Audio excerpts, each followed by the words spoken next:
recently you discovered you were on the Autism Spectrum. Yeah. And that was due to the listeners of the podcast? Yeah, I mean, again, I'm wearing a bag in my head for 15 years, so it's like, so I'm on the autistic spectrum. I don't know what word to use. Sometimes I prefer saying neurodivergent, but I was diagnosed with autism.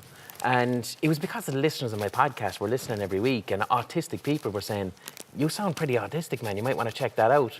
So I went and got it checked out. And according to this person, it's like they diagnosed me, yes, you're autistic. It's a strange thing to talk about because it's not like you don't open up about autism. It's a new word for how I've been my whole life. And to be honest, I fucking love it. It's wonderful crack inside my head, you know. I really have a tremendous time inside my own head. And why is it great crack?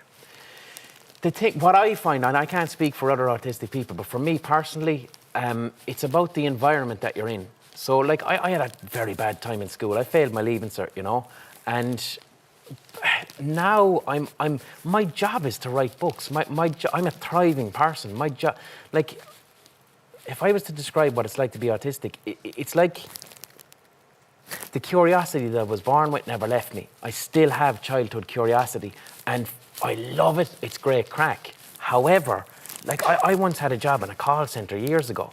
I got fired after 2 weeks because I printed out 93 pages about CIA crack cocaine smuggling. That's why I got fired, because it's like, I need to learn everything and anything about this. And they're like, you have a job here, buddy. You're working in a call centre. We're thinking of promoting you to the fraud department.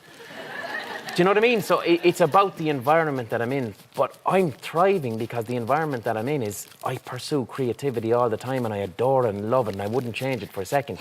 But if you throw me into a job whereby I have to be social quite frequently, like I'm sitting here with you now and I'm having crack, one of the most frightening things in the world to me would be to be thrown into a room full of strangers and to have loads and loads of small talk.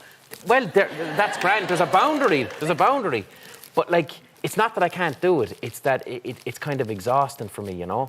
And then later on that day, I'd walk the Duns with one shoe, you know? It removes my capacity to... It's executive functioning, it's called, the capacity to organise and think critically and stuff like that.